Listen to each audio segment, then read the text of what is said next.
Bom dia, boa tarde, boa noite. A ideia aqui hoje desse vídeo é a gente falar um pouco sobre a taxa de juros Selic, que foi aumentada no último dia 4 pelo Banco Central. A taxa de juros Selic ela é utilizada pelo governo como instrumento de controle da inflação. A gente está vivenciando a maior inflação dos últimos 26 anos, o maior índice de IPCA. Aproveitar essa taxa de juros nesse vídeo, explicar como ela funciona, como ela deveria funcionar, qual é a lógica dela ser um instrumento de controle da inflação, mostrar que ela não funciona para o tipo de inflação que a gente tem e mostrar um pouco da desgraça econômica que a gente vive, que foi desenhada por esse governo já em 2019. A gente fez um vídeo no canal falando dos problemas econômicos, do modelo de gestão do Bolsonaro, 2019 2020, a coisa só piorou. É claro, tem pandemia, é claro, tem guerra, mas a situação é muito mais profunda e a responsabilidade do governo é muito maior do que ele quer deixar transparecer. Bem-vindo, bem-vinda ao canal Ideias Soltas ao Vento. Meu nome é José Benito, professor de História. Criei esse espaço como lugar de debate para algumas ideias, análises, proposições, provocações que a gente faz sobre algumas temáticas apresentadas aqui com uma periodicidade mais ou menos semanal. Se você gostar desse vídeo, eu peço que você não deixe de curti-lo. Aliás, você pode fazer isso agora, aperta o polegar para cima. Se ao final você não gostar, você desaperta. Não deixe de se inscrever, você aperta em inscrever-se, vai se transformar em inscrito, acionando o sininho.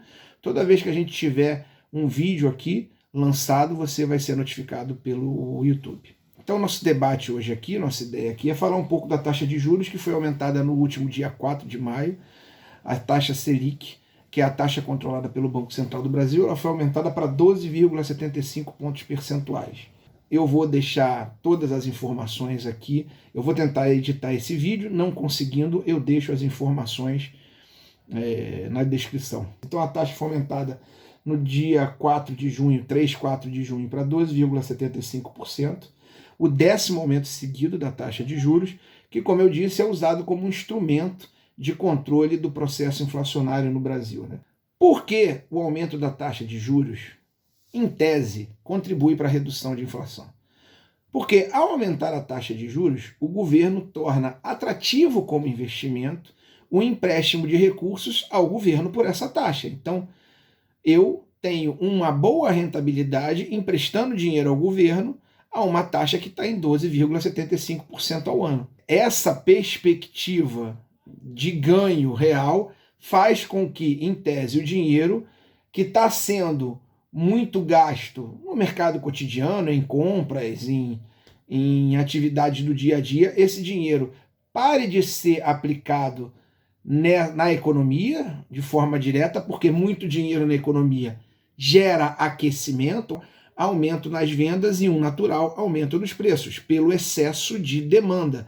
Quando a oferta é mais baixa, se a demanda é grande, o preço da oferta, daquilo que é vendido, daquele ofertado, pode ser aumentado. Então, é por isso que eu aumento a taxa de juros para tirar dinheiro da lógica do consumo, para tirar dinheiro do consumo e colocar esse dinheiro nos cofres do governo, ou seja, eu reduzo o número de recursos circulando e, ao reduzir o número de recursos circulando, em tese, eu diminuo a pressão da demanda do consumo e diminuo a pressão na taxa, no aumento de preços. Então, esse tipo de instrumento é usado como instrumento de controle de demanda.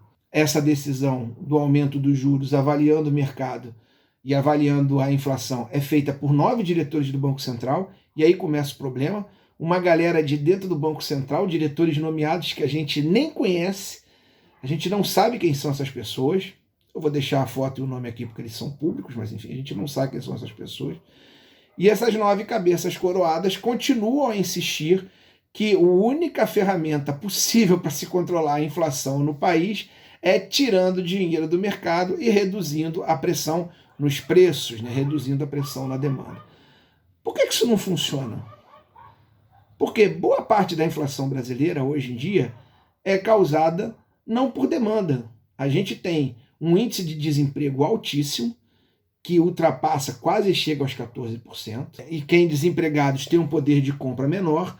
A gente tem um mercado que está claramente em recessão, se comparado dentro da lógica de venda de produtos, ou seja, a gente não tem um mercado em que está todo mundo indo para a rua, para o shopping, gastando loucamente, não há essa pressão da demanda. Então, se não há pressão da demanda, o aumento da taxa de juros é pouco efetivo. Mesmo se houvesse essa pressão da demanda, os preços que têm efetivamente levado à elevação da inflação são preços controlados pelo governo, que o governo desistiu de controlar, ou que o governo adota uma política de aumento constante de preços, independente da realidade de demanda. A gente pode falar centralmente a questão dos preços da energia elétrica, que é um preço controlado pelo governo, e o governo trabalha com uma lógica de elevação constante desses preços, na perspectiva, por exemplo, de aumento de consumo, de não ter água, de risco hídrico, e principalmente do aumento dos combustíveis. Desde o governo Temer, foi criado no Brasil, foi alterada no Brasil a lógica de formação de preços de combustíveis. Os combustíveis no Brasil eram feitos a partir do custo de produção desses combustíveis. O Brasil tem uma grande produtora, exploradora de petróleo e produtora de combustíveis, que é do governo, que é a principal produtora de combustíveis no país, que é a Petrobras. A Petrobras calculava o custo de produção, colocava uma taxa de lucro em cima, claro, ela precisa lucrar, uma empresa de economia mista, onde o governo tem um controle, mas existem acionistas privados. Então, a partir daí era feito um preço. Desde o governo Temer, se adotou a política de paridade internacional de preços. O que é isso? A Petrobras não mais calcula o preço a partir de seus custos. Ela calcula o preço a partir do preço do barril do petróleo, a partir do preço dessas commodities, né, no exterior. Então, por exemplo, o preço da gasolina não é mais decidido no Brasil, o preço do diesel não é mais decidido no Brasil. Ele tem como referencial um mercado dolarizado. Num cenário de dólar em alta, isso é uma tragédia. Num cenário de dólar em alta, em que o petróleo também aumenta por causa de uma guerra, onde um dos maiores produtores do mundo está envolvido, que é o caso da Rússia, isso também aumenta. Então a gente ignora a nossa realidade de produção e vai buscar referências num cenário exterior, aumentando em muito o preço do petróleo. O preço está descolado da realidade. E a taxa de juros vai se meter nisso? Não vai se meter nisso. Porque ao aumentar a taxa de juros nada muda? Porque esses preços não são balizados pela demanda. E esses preços afetam a cadeia produtiva, porque no Brasil, por exemplo, a energia elétrica é usada para se produzir, para se vender qualquer coisa. Combustível, principalmente diesel, é usado para transporte nesse país de qualquer coisa. Principalmente nós que temos uma malha de logística rodoviária, ou seja, são os caminhões que transportam os alimentos, os produtos que a gente precisa num país continental. Então, aumentar a taxa de juros não ajuda ninguém. E aí é a hora que a gente precisa entender a lógica da economia por trás da lógica apresentada. A lógica apresentada diz que aumentar a taxa de juros, e hoje o Brasil é o maior país no que se refere à taxa real de juros, ou seja, o país que premia, que paga quem lhe empresta dinheiro, uma maior recompensa. Nós somos a maior taxa de juros real, não somos a maior taxa de juros nominal, não temos a maior taxa de juros, mas pagamos a maior recompensa no que se refere ao nosso cenário inflacionário, e isso não tem mudado a questão da inflação. Nós estamos com uma taxa de juros maior que a da Rússia, que está em guerra. O que está por trás disso, se não é diminuir a inflação? O que está por trás disso é privilegiar o capital rentista, o capital não produtivo, o capital não do consumo. Quando eu aumento a taxa de juros, eu estou aumentando o prêmio de quem empresta dinheiro ao governo, em um empréstimo que não é, em tese, necessário para aquilo que ele se dispõe a ser. Ou seja, o governo, em tese, aumenta a taxa de juros para retirar dinheiro do mercado e aí premia os donos desse dinheiro que está parado com juros maiores, por esse imobilismo. Se eu não tenho demanda, se eu estou com a economia engessada, o que eu estou fazendo? Estou apenas e tão somente premiando com juros altíssimos uma galera que já tem dinheiro. Eu estou matando ainda mais a economia real para premiar aqueles que são, como eu sempre digo aqui, os verdadeiros fiadores desse governo, que é o grande capital especulativo. E isso não vai reduzir uma inflação que é causada por uma política de preços administrado que também não leva em conta a população brasileira. Ao permitir que o preço dos combustíveis no país sigam uma lógica de paridade internacional de preços, né, a chamada PPI, o governo premia os acionistas da Petrobras, alguns milhares de pessoas. A Petrobras hoje é a companhia de petróleo mais rentável do mundo. Tem um índice absurdo de rentabilidade quando comparado às suas co-irmãs. A maioria dos países do mundo controla recursos energéticos, porque são estratégicos. Não se trata de ser comunista, não se trata de ser capitalista, se trata de bom senso. Recursos energéticos estão na base de qualquer economia. Energia elétrica, gasolina, diesel. Então os governos ou controlam a exploração de petróleo ou têm um rígido controle sobre as empresas que o fazem, por exemplo. Para quê? Para tentar manter a economia andando. Aqui o governo não privatizou a Petrobras, mas beneficia os seus donos. Ele próprio, claro, mas todos aqueles que investem na Petrobras, que tem tido lucros altíssimos enquanto a população tem visto os preços dispararem. Tudo isso para dizer o seguinte: aumentando os juros, eu premio o capital rentista, o capital não da economia real, eu esqueço a economia real. Aumentando o preço dos combustíveis sem nenhum chão com a realidade, sem nenhum chão com custo real e uma lógica de lucro minimamente balanceada e honesta da Petrobras, permitindo uma lucratividade bizarra e absurda da Petrobras, desse aumento absurdo da lucratividade da Petrobras ao longo dos anos. Quando eu permito esse tipo de coisa, eu estou preocupado com os acionistas, com quem tem dinheiro para emprestar, para investir no mercado financeiro e não com o povo. O povo paga uma inflação alta e o governo não se mexe. E isso eu sinalizei num vídeo de 2019. E o governo nada faz. Fica brincando com seus 8 diretores do Banco Central, comandados pelo seu Roberto Campos Neto, de que está fazendo tudo. Não está. Está piorando a situação. Por quê? Ao premiar com juros maiores o dinheiro que é aplicado na dívida pública, porque dívida pública é isso, eu pego uma parcela maior do governo para premiar esses rentistas, para premiar essa galera que não investe em nada. Que pode ser qualquer um de nós. A gente pode ter títulos do governo, mas estou falando, nessa atividade nossa, ou de quem tiver qualquer investimento, a gente não produz nada. Você premia aquele que coloca um dinheiro emprestado para o governo a mais. E dinheiro não nasce em árvore. Os capitalistas adoram dizer isso. Se não nasce em árvore, eu só posso premiar mais as pessoas que investem na dívida pública, deixando de gastar dinheiro com saúde, educação, segurança. Essas coisas perdem dinheiro, porque o governo arrecada o mesmo bolo. Esse bolo de saúde, educação, segurança, cultura está congelado, inclusive, por uma emenda constitucional 95, por 20 anos. A gente já debateu isso aqui em vídeos, o que é um crime contra a população, uma temeridade. E esses recursos que já são congelados precisam cada vez mais pagar aqueles que apostam no mercado financeiro, aqueles que apostam na dívida pública. E a gente não está falando de uma população que está numa situação maravilhosa. O Brasil, junto com a Turquia, é o país com a situação econômica mais degradante dos últimos tempos.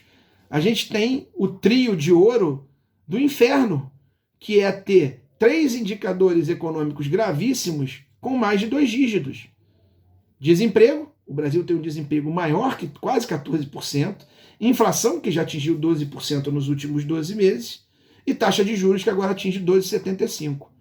Ah, o governo vai dizer, tem a guerra? Ok, tem a pandemia? Ok, mas já não cola mais a desculpa do fica em casa. Porque os países que adotaram o fica em casa têm desemprego menor. A Nova Zelândia tem uma taxa de desemprego de 6%. Ah, mas a Nova Zelândia é rica. Ok, a Argentina, que está aqui do nosso lado, tem de 9 e pouco por cento.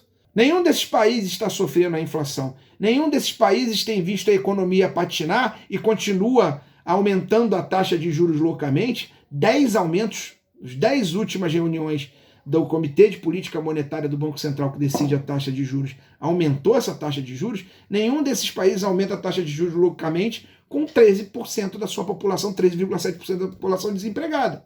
Com mais tantos milhões de pessoas desalentados, que nem procuram emprego mais. Com 19,1 milhões de pessoas, 19,1 milhões de pessoas nesse país passam fome todo dia. Não tem dinheiro para comer e vão ter cada vez menos. Não tem dinheiro para comprar o gás, que também é combustível produzido pela Petrobras e também está na política de PPI. Não tem dinheiro para comprar o gás, não tem dinheiro para pagar a passagem. As pessoas estão morando mais na rua, as pessoas estão passando fome. O Brasil, que em 2014 saiu do mapa da fome da ONU, menos de 8 anos depois voltou e voltou com força. Um levantamento, que eu vou colocar aqui, diz que 19,1 milhões de pessoas passam fome e 120 milhões, ou seja, mais da metade da população, não passa por insegurança alimentar. Quer dizer o seguinte: comeu hoje, não sabe se vai comer amanhã, ou não sabe se vai comer aqui a 10 dias. Essa é a economia real que o governo deveria estar se mexendo. Essa é a economia real que ele poderia sim se mexer. Tem ações possíveis. Por exemplo, alterar a política de preço da Petrobras. Ele pode, o governo é o principal acionista da Petrobras e tem um papel estratégico na decisão das políticas de combustível, como qualquer país do mundo, volto a dizer, e é só ele dar uma canetada. É só ele dizer, volta para a rentabilidade anterior. Mas se ele fala isso, a imprensa, que é a voz do grande capital, chia, lança medo. Não tem que ter medo. Foi assim durante mais de 50 anos. O governo pode fazer mais. O governo pode ter uma política de maior controle da taxa de juros. Ele pode perceber e pode dizer para a sociedade, ó, elevar a taxa de juros não adianta. Em vez disso, eu vou reduzir e vou incentivar o consumo. Vou aumentar os benefícios continuados. Vou pegar auxílios emergenciais que são necessários. As pessoas precisam, não é nenhum luxo isso. Vou investir no comércio e na indústria que tiveram que fechar as portas, porque eu, o governo, mandei todo mundo abrir, mas não criei solução nenhuma. E esse dinheiro que o governo retira do mercado, ele não incentiva, ele não faz programas de investimento de peso, de monta para a indústria brasileira. O Brasil se desindustrializa. O que é isso? Ele diminui as suas possibilidades no mercado mundial. A gente está virando cada vez mais exportador só de grãos e a gente já foi um centro de produção industrial, de produtos com maior valor agregado, e a gente está perdendo isso numa velocidade absurda. Eu falei isso no vídeo de 2019 e é válido para hoje, o tamanho da desindustrialização desse país. Então o governo não está preocupado com o nosso emprego, o governo não está preocupado com a nossa família, o governo não está preocupado com a inflação, o governo não está preocupado se a gente vai passar fome. Ele diz que está para garantir lucro para banqueiro e lucro para investidor com juros e lucro para os acionistas da Petrobras com essa bizarra e criminosa política de preço de combustíveis, que coloca o gás a 120, que coloca a gasolina a 8, que coloca o diesel a 6, 7 reais. É preciso a gente entender essas coisas e cobrar do governo ação. É preciso entender essas coisas para a gente entender quem comanda o governo. É preciso a gente entender essas coisas para combater esse discurso de que a culpa não é minha. Sentou na cadeira, é responsabilidade de quem está lá. Sentou na cadeira, faz escolhas. O governo fez a opção preferencial pelos ricos. Eu já falei isso aqui e agora está claro. Sentou na cadeira, tem que ter responsabilidade. Se não é isso, se na verdade é uma grande dificuldade, é incompetência. Se é incompetência, não é para estar lá. Seja por incompetência, seja por uma opção preferencial pela fome do povo, está mais do que na hora desse governo levantar da cadeira e deixar alguém minimamente competente ou minimamente humano tomar conta do caos que ele vai deixar.